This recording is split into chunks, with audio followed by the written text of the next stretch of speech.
You're about to tap into the fan's perspective, where all things entertainment are talked about by the fans who love them the most. Now let's dive in with your host, Chris Laporto.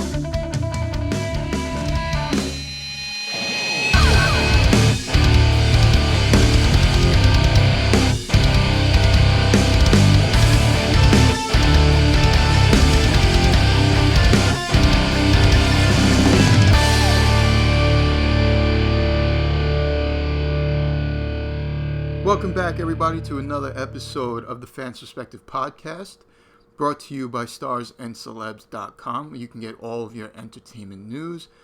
Check out some great celebrity interviews, some quizzes that you can play on there, and there's some other podcasts that are available to you, all courtesy of StarsandCelebs.com. Don't forget about Chud.com for all you horror fanatics.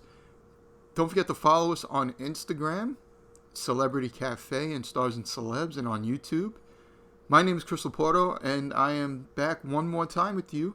Thank you for your continued support of the Fans Perspective podcast. It's awesome. It means a lot that people even listen to this, and thank you so much. It's been a lot of fun. Hopefully you enjoyed our last episode, which was the watch along for the Warriors.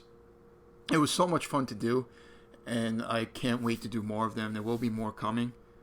But this week is going to be something a little different, which is good. You know, I want to try to keep it different, keep it interesting for you guys to continue to stay interested. And hopefully you'll find today's episode interesting and fun. I'm definitely going to have fun with it. I'm going to be doing this one solo today by myself. I wasn't able to get any guests to come on. My regular recurring guest, my girlfriend Tara, is traveling abroad. And everybody else is just busy. You know, it happens. I'm going to be doing this one solo. So I figured what I would do is, instead of talking to myself about a movie, or I mean, really, I'm talking to you guys. But what I do is go through what I consider to be my top 10 favorite movies of all time. And this is kind of a hard thing to do when you're a movie buff, because there are so many movies that I felt like I left out and could have put in the top 10, and maybe if I did a top 20, then they would be in there, but then that'd be too long. Yeah, it's so hard to do. So I did my best to pick out ones that I felt I've watched the most. It's a top 10, but it's also interchangeable. It's subject to change, and it's really hard to do, to be honest with you.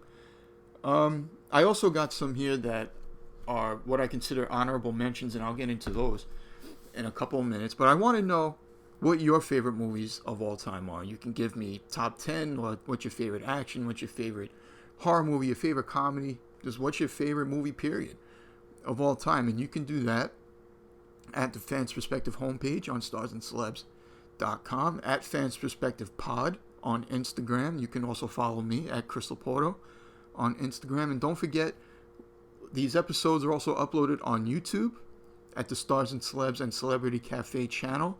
All you got to do is search Fans Perspective. It'll come up, and make sure you subscribe and hit the bell to stay notified for more great content. So yeah, without further ado, let's get right down to it.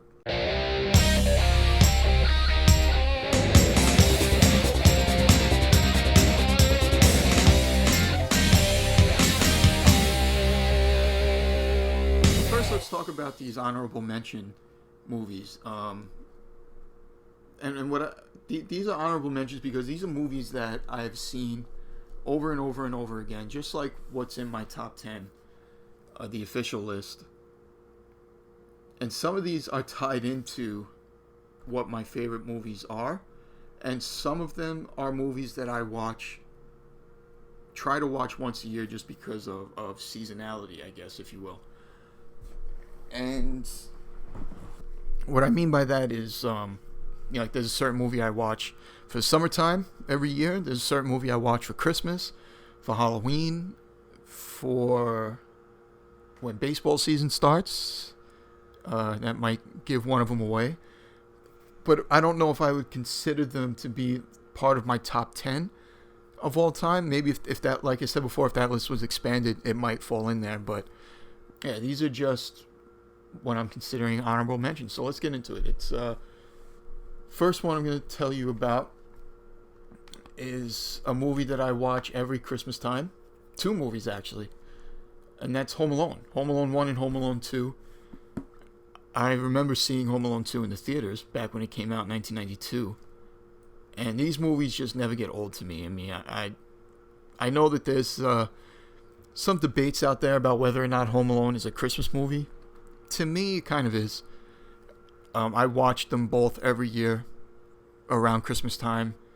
And I feel like if I don't, it somehow doesn't feel Christmassy to me. So I definitely have to watch them every year. And I love these movies so much. And I still crack up at these movies to this day. Daniel Stern as Marv just steals both movies for me. He is so hysterical. Joe Pesci is great. And of course, this is Macaulay Culkin, you know, in the prime of his young life and career. And let's not forget about who plays the mom. It's Catherine O'Hara. Yes, certainly a legend. Catherine O'Hara is great. If you watch Schitt's Creek, she is so funny on that show on Netflix, and she was also great in Beetlejuice. So yeah, Home Alone. I watch those every year, Christmas time. Moving on to the next one, Jaws. Jaws to me is the ultimate summer movie, which goes to show you I watch it every summer. It's also a movie that completely scares the hell out of me. And it's probably because of this movie that I refuse to swim in the ocean. First of all, I can't swim. But the ocean, as much as I admire the ocean, it also terrifies me. Robert Shaw is great in it. Steven Spielberg's first big screen movie. I think people think that maybe this was his first movie. It's really not. His first movie was a movie called Duel. This is the first big release I think he did. It's the first blockbuster ever. I think it's considered the first blockbuster ever. But yeah, this is the movie that has people scared to go in the water. And you know, if you watch Shark Week, I know, and I do. I like Shark Week. There are people that would tell you that this movie is kind of full of baloney. And that sharks are not really the killing machines that we have been made to think they are. And that's probably true, but I'm not taking any chances. Next up, we have a movie that I make sure I watch every Halloween, and that is Halloween. The original John Carpenter classic from 1978. To me, I mean, this is just probably the best slasher movie ever. And also, you know, paired with this, I also watch Halloween 2, the original Halloween 2, back to back. I don't, not the Rob Zombie ones, because I hate those. But yeah, Halloween to me is probably the best slasher movie of all time. It's definitely one of my favorite horror movies of all time. And it's a movie that I don't think is dated. You know, I think maybe some people might argue that it is. I don't think it is. I think it definitely holds up. And, you know, they managed to be in this movie so scary with no blood. You know, no real gore. It's just the creepiness and the mystery that was Michael Myers. You know, and what drove him, and just his whole persona and the atmosphere surrounding him is it's what makes that movie what it is. So yeah, so Halloween. I don't know if it's my favorite horror movie. I'll get into that when I do the top 10 list, but it's definitely up there. If I did a top 10 horrors, this would be on there for sure. So here's a movie that I try to watch every year when it's baseball season. Baseball is, I guess I would say, is my favorite sport. I live here in New York. I'm a huge Yankee fan. But this movie is the ultimate baseball movie in my opinion, and that's Major League. The first one, of course. 2 and 3, I mean, 2 is okay. I can watch 2. 3, I've seen a few times. Not really crazy about it. But Major League is a classic comedy. I mean, this movie is so funny. Charlie Sheen, Tom Berenger, Corbin Burnson, Wesley Snipes, Rene Russo. But the star of this movie is Bob Uecker. I mean, he is so hysterical, and I love to quote him from this movie. This movie's just terrific. I really, really love Major League. And there's some other good baseball ones. 61 I thought was good. Bull Durham, of course, is another classic. But to me, the best baseball movie of all time is Major League. And I try to watch it when baseball season starts because, I just think it's funny. So rounding out this honorable mentions list is Ghostbusters 2. And if you listen to the episode that I did recapping or doing a retrospective of Ghostbusters, because the first one is celebrating its anniversary, and actually part 2 is also celebrating an anniversary, 35 years and 30 years respectively for both of these movies. And I mentioned that Ghostbusters, I'll give it away now, is my favorite movie of all time. And I can't watch Ghostbusters without watching Ghostbusters 2. I watch them back to back because to me Ghostbusters 2 is just as enjoyable. It may not be on the same level as Ghostbusters, but I don't think it's far behind it. I think it's just a step under it, in my opinion. The entire cast is back. I really enjoy the villain Vigo in this one. Peter McNichol is terrific in this. He's so funny. Yeah, I mean, Ghostbusters 2 is a classic, and I cannot wait until next year when we get part 3, and once we get more information about what part 3 is going to be like. So there you go. That's like my honorable mentions list, and again, there's so many more that I can throw in there, but it's hard to do, and all of these movies that I'm going to be showcasing here are all part of my own personal collection. To some people, I may have a lot of movies, but believe me, there are some out there that have a lot more than I do. Shout out to Moods616. He's got just a collection of horror movies as well as other movies that I've never seen before in my life. It's ridiculous how much he has, but it's also awesome. Yeah, so let me know what you think of the honorable mentions as I take just a quick little break. And it's not going to be a quiz question. Maybe not even a regular question. I haven't really done a quiz question in a while. I'm going to have to get back to that.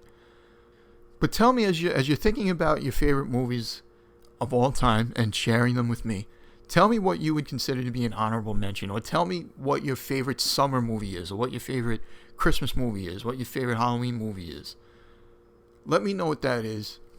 And remember, you can do that in all the places I said. And don't forget about commenting right here on SoundCloud where you're listening to this episode, where they get uploaded. And I will be right back in a second with my top 10 of all time.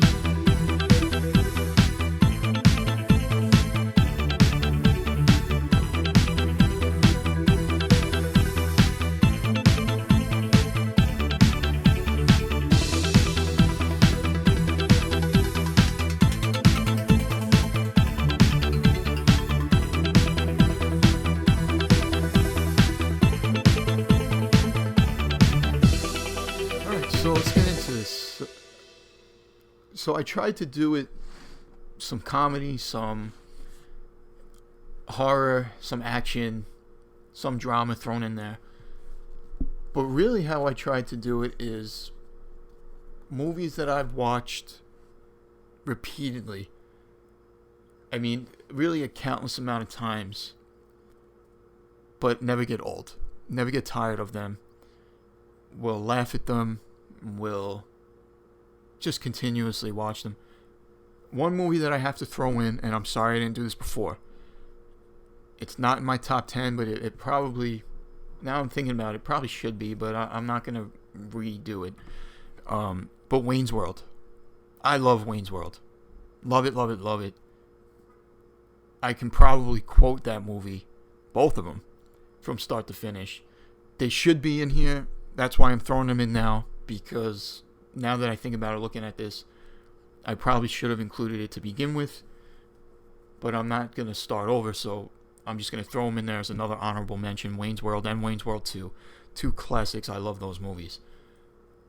But let's get into the real list here that I sorted out.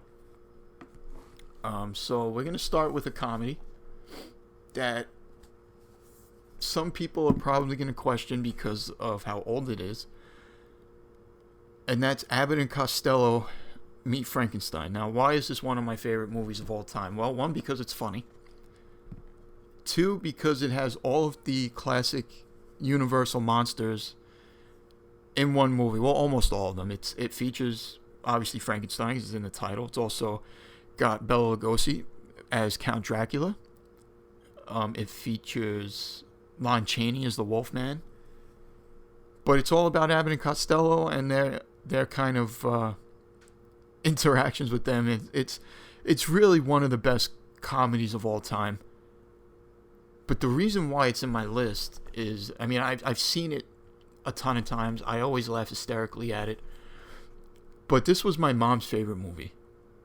And my mom, who passed away, is the one that introduced me to a lot of things as far as movies go. Comedies like this one, like Jerry Lewis. Also horror movies like Freddy Krueger and Jason and just all that stuff. So she was a big horror movie lover and a big comedy lover, and she loved Abbott and Costello.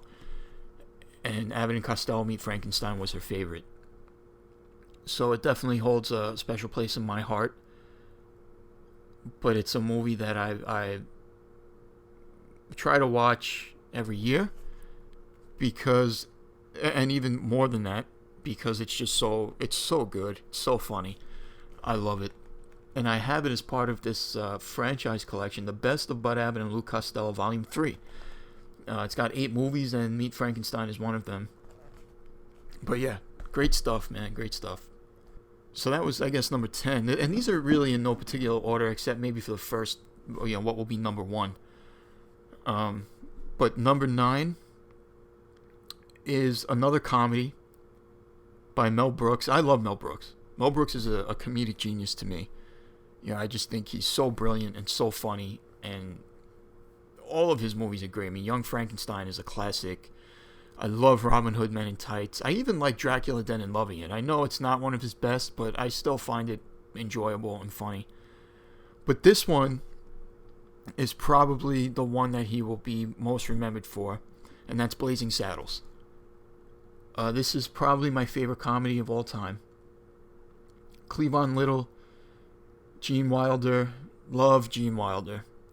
Mel Brooks is in this one, and Harvey Korman as well, Madeline Kahn.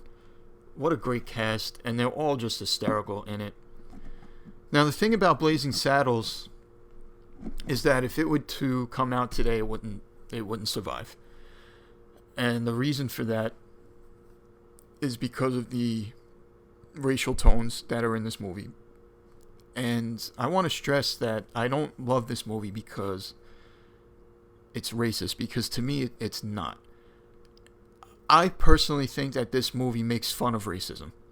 That's how when I watch this movie, that's just kind of how I interpret it. I think that the idea of this is to make fun of racism, which I am all for, because racism is disgusting and racist people are disgusting. But this movie is so funny, and I just love it so much. It's so good, and like I said, I think the fact that it makes fun of racism is what makes it more enjoyable to me. But Cleavon Little is so good. Gene Wilder's great. This is one of the all-time classic comedies, and my favorite comedy of all time, Blazing Saddles. So moving on to the first of what is 2 horror movies in my top 10 list is a vampire movie, and I love vampires. Anything that has to do with vampires, I'm pretty much sold, and I'll check it out. But this one comes from 1985, and this is Fright Night, the original Fright Night, starring Chris Sarandon, Roddy McDowall, Amanda Bierce, who we all know as Marcy Darcy from Married with Children. Also, William Ragsdale's a star. Written and directed by Tom Holland, not the Spider-Man Tom Holland, but Fright Night. Yeah, what a cool movie. And this movie has a great soundtrack, and that's one thing that I think is very important to movies, is it has to have a great soundtrack. If it doesn't ruin it, but I think a soundtrack, when it's good, definitely helps boost the quality of the film. And this movie has an awesome soundtrack. And Chris Sarandon as Jerry Dandridge, the vampire, an awesome performance. And from what I understand, he really wasn't sold on it until he actually read the script and fell in love with it. Of course, this would be remade with Colin Farrell. I wasn't crazy about that one. Anton Yelchin was also in it. This to me is obviously the better one, and it's definitely one of my favorite horror movies, and it's a movie that I've seen so many times and I'd never get tired of it. I just really think it's a lot of fun. The next one here, I guess this would be Fright Night was number 8, this would be number 7. And that is another vampire movie from 1987, The Lost Boys. The Lost Boys is probably my favorite horror movie of all time. It is my favorite vampire movie of all time. Let's look at the cast here. It's got Corey Feldman, Corey Haim, Jamie Gertz, Edward Herrmann, Jason Patric, Kiefer Sutherland, Diane Wiest. It's directed by Joel Schumacher. Kiefer Sutherland plays probably the coolest vampire ever in a movie. And his portrayal of David is, you know that David is a badass and you know he's menacing, but he's also just so chill. Like somebody that you are drawn to and want to be around, but he just happens to be a bloodthirsty, vicious vampire. But everything about this movie is great. Soundtrack is amazing. It takes place in the 80s. It's got that 80s feel, that 80s kind of rock and roll feel to it. Jamie Gertz was absolutely beautiful in this movie. Just awesome, man. I've seen it so many times. I love it. I think I have the itch to watch it again. It's definitely, to me, it's the best vampire movie of all time. This was supposed to be the first of sequels, which didn't happen until much later. If you haven't seen the sequels, they're garbage. They're absolute garbage. It's a shame we never got a real sequel to the original one. The ones that came out were just not good. But at least we have this one. Yeah, The Lost Boys, love it. So number 6, here we have a martial arts action film. And I'm a huge fan of a lot of things. But I love martial arts. I admire it. I respect it. It's something that if I could rewind time and go back to my youth, I would try harder to get into. Martial arts is always so expensive to do. But I love martial arts movies, kung fu movies. I have a collection of Shaw Brothers movies. I'm also a huge fan of Bruce Lee, and I love his stuff. But my favorite martial arts movie ever is one that came out probably about 10 years ago at this point. I don't remember the year. I want to say like 2008. It's The Raid. The Raid, which is an Indonesian film starring Iko Uwais. I hope I said that correctly. If I didn't, I apologize. But The Raid is just incredible. And it's about this SWAT team that go into this building to take out this, I guess he's like a drug dealer of sorts. He's definitely a criminal. But the entire building, it's 30 floors, 30 stories high, and it's just full of criminals and just bad people. And they're trying to kill the cops. And it's just nothing but action from start to finish. But the martial arts choreography is so awesome. And I can't get enough of this. And every time I talk to someone about this and they've never seen it, I immediately want to put it on so they can watch it because it is so much fun and so good. Yeah, I've seen it a bunch of times. That movie never gets old to me, and it can't. I mean, first of all, it's not really old, but it's so awesome. And even The Raid 2 is great. If you see The Raid, watch Raid 2, because that one is, I don't know if it's just as good, but it's right there with it. So the next one, which would be, I guess, number 5. Yep, number 5 here.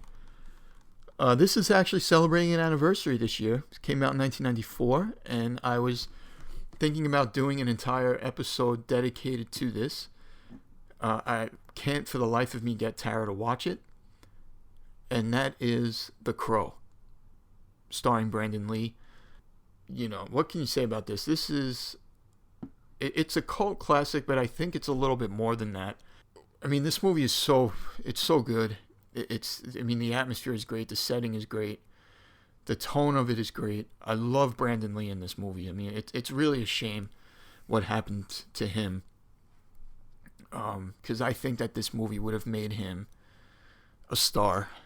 He was a star at this point, but this would have just elevated him, I think, to that superstardom level. And it's probably easy to say it now because of what happened to him, but I truly believe that this movie would have been his catapult to superstardom. I really do. I mean, this movie is so good. It's also got Ernie Hudson. It's directed by Alex Proyas, based on the graphic novel. But this is one movie that it stands the test of time. It really does. And every year, I think people dress up as the Crow for Halloween. And if you're a wrestling fan, you know that Sting kind of stole his gimmick in '96 from the movie. It's so good. And I really, and what makes the movie sad is what could have been. And of course there were sequels. They're not good. There was even a show that was made with Mark Dacascos as the Crow, and that wasn't good either. But it's a shame that it's a shame that Brandon Lee died during this, and it was a horrible accident. Yeah, because I really wish that we could have gotten more, but yeah, The Crow. Love it, love it, love it. So number 4 on this list, and again, this is really in no particular order, but number 4 is The Dark Knight. And not only because it features my favorite superhero is Batman, but this movie is the perfect Batman movie. A lot of people consider it to be the perfect superhero movie. I find it hard to argue that.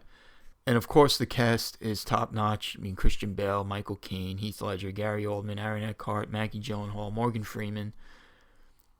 And we all know Heath Ledger is the one who really steals the show here. And this movie will go down probably as the best superhero movie, definitely as the best Batman movie ever. And I'm not going to say that it's only because of Heath Ledger. I think a lot of people would say that Heath Ledger is really the one that makes it great. I don't think he's the only one. I think that this movie overall is just terrific. Yeah, it's really... And this is another movie that has, a great soundtrack. It's a soundtrack that makes you feel like you're watching a Batman movie. Christian Bale, not my favorite Batman.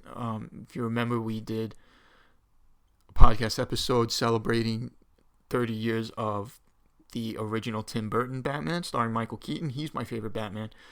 But this movie is definitely the best Batman movie ever. A lot of people say that The Dark Knight has kind of ruined the DC movies because of the expectation that it set. I don't think so. I think this is separate universe. These movies, these Christopher Nolan trilogy is separate from what we've seen with the DCEU, but The Dark Knight is definitely one of my favorites of all time. So number 3 is a movie that when I was younger, probably have seen, I couldn't tell you how many times. And I remember even watching this back to back, like watch it and rewind it when I had it on VHS and watch it again. And that's Terminator 2, Judgment Day. Starring, of course, my favorite action icon, Arnold Schwarzenegger, directed by James Cameron. It's also got Linda Hamilton, Robert Patrick, Edward Furlong. Robert Patrick was great as the T-1000, but this movie is like the ultimate action movie to me. It's perfect in so many ways. The edition that I have here is the Skynet edition, which has 2 versions of the movie. It has the original theatrical, and then it has the director's cut, which adds in some scenes, which makes the movie better. It makes the movie make a little more sense. Not that it didn't make sense originally, but the stuff that they threw in just added to it. And it always makes me question why they take stuff out. I mean, is it really just to conserve time? Because a lot of times when you watch these movies when they come out originally and then you watch a director's cut, everything that they put in, for the most part, should have stayed in. They take it out. I don't get it.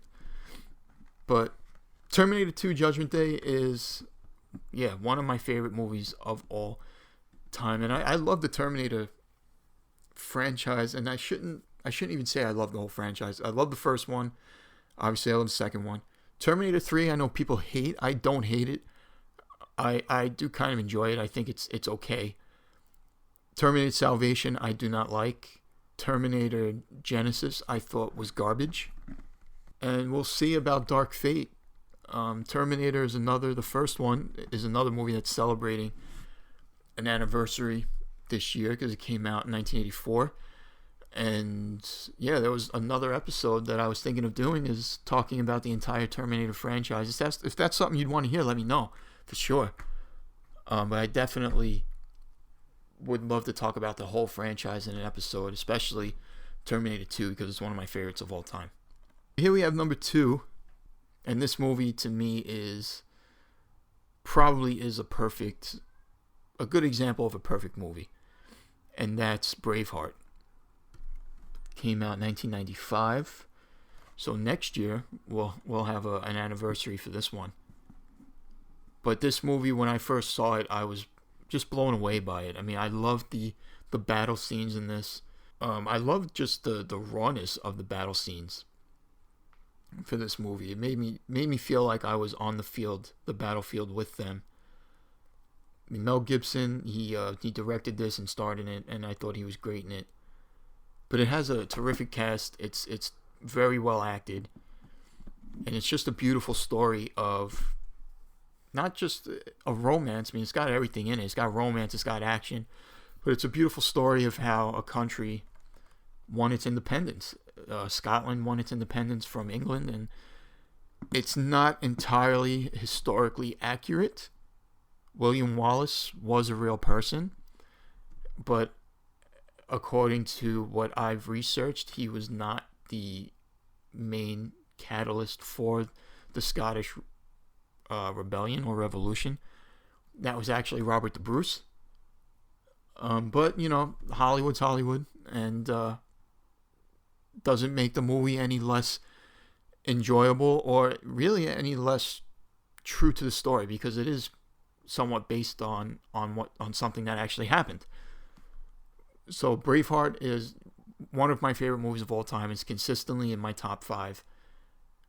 All right, so this is number 1. Number 1 of all time is Ghostbusters. It's no surprise because I kind of gave it away before. And also, as I mentioned, if you check out my podcast about Ghostbusters, which you can find in SoundCloud, in the archives there, you'll see I did a whole episode dedicated to Ghostbusters. And this movie is easily my favorite movie of all time. I've seen it. I can't even tell you because there's just no reason to keep count anymore of how many times I've watched it. Bill Murray, Dan Aykroyd, Sigourney Weaver, Harold Ramis, Rick Moranis, Ernie Hudson, Annie Potts, directed by Ivan Reitman. I mean, this movie is so special to me. I told the story in the podcast I did about this of when I met Ernie Hudson. I won't retell it here. If you want to check out that story, go ahead. It's a little bit of an embarrassing story, but listen to the other episode to hear that story of how I met Ernie Hudson. But this movie, I mean, when I was a kid, man, I loved Ghostbusters. I mean, I had everything. I had the Proton Pack. I had the toys. Everything to me was about Ghostbusters. Same thing as Ninja Turtles. Another honorable mention. That I just keep throwing these honorable mentions at you. But yeah, Ghostbusters to me is my number 1 favorite movie of all time. And I so cannot wait to see more of what part 3 is going to look like. But this movie is one that, I mean, I could watch it right now and just laugh my ass off to it because it's got the humor that I appreciate. It's got that Bill Murray sarcastic humor and Dan Aykroyd, his like over anxious over-the-top excitement, I just think is so funny. And then Harold Ramis Egon is just kind of matter-of-fact, which I just think it's great. It's a terrific blend. It's also, I don't want to say it's scary, because it's not scary to me, but I think Gozer at the end is, she is a little scary. So it's got everything. Slimer and the Stay Puft Marshmallow Man. I mean, you can't go wrong with this. So that's my favorite movie of all time, Ghostbusters, and that rounds out the top 10.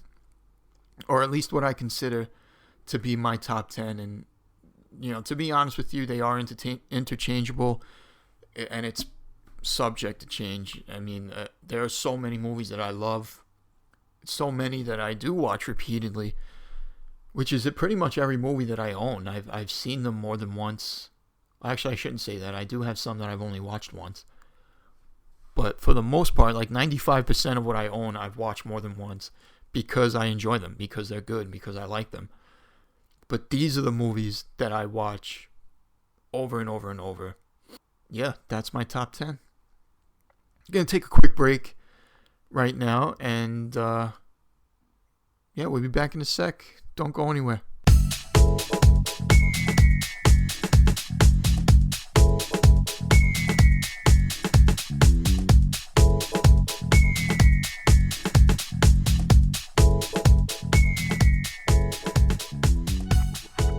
All right, well, thank you for sticking with me up until this point.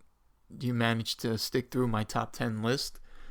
Not really a long episode, but that's okay. Like I said before, if you haven't noticed, I am all alone, which is fine. So here's what I got kind of lined up that I've been wanting to do. I think doing the retrospective on movies is a lot of fun. Movies that are celebrating anniversaries and talking about them is a lot of fun. And there are a lot that I want to do that came out, in 94 and 84 and 89 and 99. Anything that's celebrating an anniversary. But I want to know which ones you would like me to do. So send me that. Send me your ideas. Send me your wish list, if you will. Some that I've got lined up, I mentioned a couple, about doing The Crow, maybe a Terminator one. Also, The Matrix is a big one, especially with the news coming out of The Matrix 4 and Keanu Reeves and Carrie-Anne Moss both returning. That should be interesting. That's one I think I'm definitely going to do. Also, one that is going to be coming soon, I'm waiting for Tara to return so we can do it together, is Saved by the Bell. Yeah, it's gonna be a little different. I can do a movie, you're gonna do a TV show, Saved by the Bell.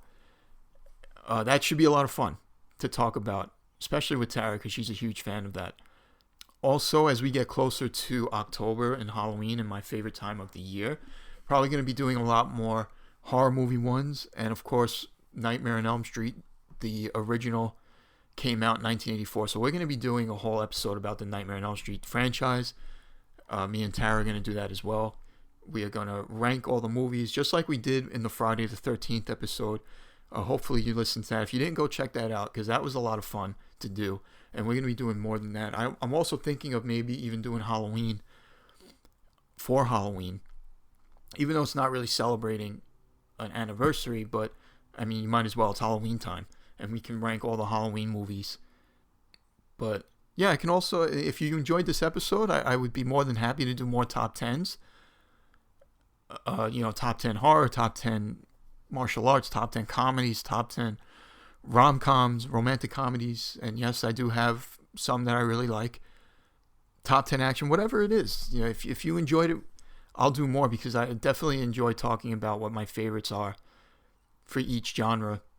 Maybe even doing a top 10 of movies that are cult classics, the unsung movies of our time. That would be a lot of fun too. But I want to know what you think. So please let me know at Fans Perspective homepage at starsandcelebs.com. Let me know in the comments right here on SoundCloud, in the comments on YouTube. Don't forget to subscribe on YouTube and hit the bell to stay notified. Don't forget to follow me at Instagram at Fans Perspective Pod. Follow me at Chris Laporto. follow Stars and Celebs at Stars and Celebs at Celebrity Cafe. We appreciate you tuning in. I appreciate you tuning into the Fans Perspective Pod. And yeah, so I had a lot of fun. I hope you did too. Don't forget to tell me what your favorite movies are, and I will see you next time right here on the Fans Perspective. Later.